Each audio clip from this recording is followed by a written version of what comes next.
Bienvenue dans cette série spéciale. Une question, un pas sur les chemins du couple. Je suis Céline Domecq, thérapeute et conférencière experte dans les relations de couple depuis plus de 15 ans. Dans cette série unique et spéciale, je prends un moment pour répondre à vos questions. Ce que vous vivez, ce que vous vous demandez, ce qui vous inquiète ou ce qui revient souvent dans nos échanges. Parce qu'un grand changement commence souvent par une petite question que l'on ose enfin poser. Une question, un pas, avançons ensemble dans cette série grâce à l'éclairage que je vous propose.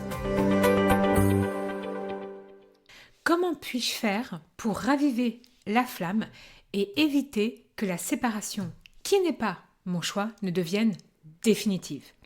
C'est l'éclairage numéro 8 de la série Une question, un pas sur les chemins du couple. Donc aujourd'hui, je réponds à Sandrine. Sandrine qui m'a écrit en me disant « Mon conjoint veut se séparer, mais je l'aime encore et surtout, j'espère qu'il change d'avis. Nous vivons encore ensemble pour le moment, pendant les démarches de cette séparation pour le bien de notre enfant qui a 5 ans et aussi pour maintenir de bonnes relations. Comment puis-je faire pour raviver la flamme, lui donner envie de se réengager et éviter que cette séparation, qui n'est pas mon choix, ne devienne définitive ?» Alors déjà, vraiment, merci Sandrine pour ton message. Et c'est vrai que c'est toujours une séparation, quand elle est subie et qu'il y a des sentiments, c'est toujours une grande difficulté émotionnelle. Et puis, cette cohabitation, finalement, n'est pas toujours très simple. Alors, en effet, entre adultes intelligents, je ne peux que valider cette démarche quand il y a un enfant, de ne pas mettre de la pression pour que l'un parte, ou tout ça, parce qu'en fait, ce sont des jeux de guerre.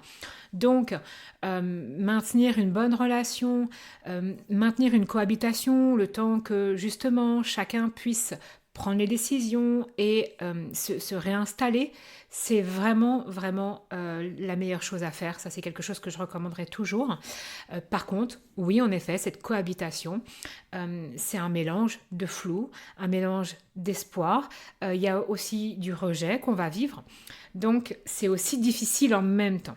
Maintenant, ce qui est important pour toi aujourd'hui, c'est vraiment d'aller voir qu'est-ce qui se joue pour toi dans l'espoir.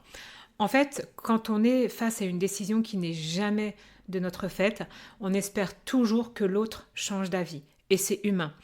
Mais tant qu'on est dans de l'attente, que l'autre se réengage, en fait, on n'est pas non plus dans ce qu'il se passe réellement aujourd'hui. C'est comme un peu une forme de déni ou une forme de fantasme.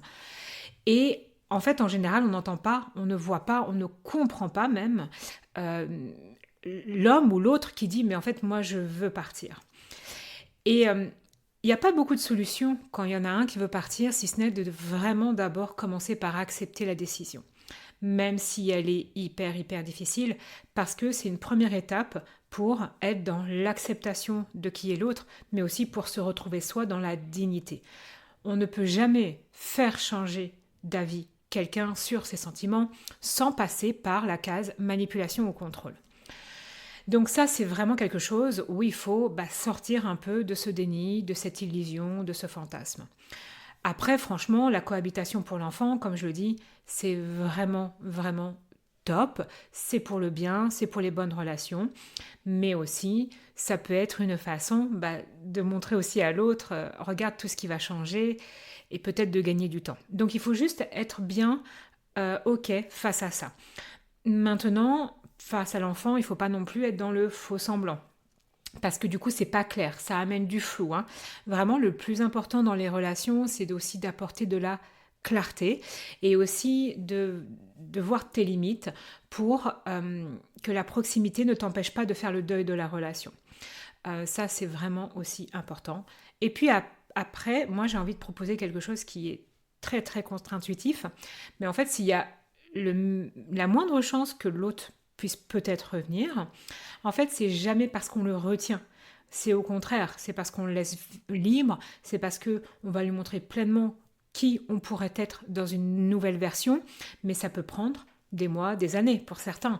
Donc l'idée, c'est vraiment justement de sortir un peu de cette notion de contrôle de l'autre, des attentes d'une idéalisation. Donc il y a un vrai travail aussi à faire pour soi, pour aller voir ses propres limites, pour retrouver ton autonomie, ta joie, ton indépendance émotionnelle, qui tu peux être vraiment sans l'autre aussi également.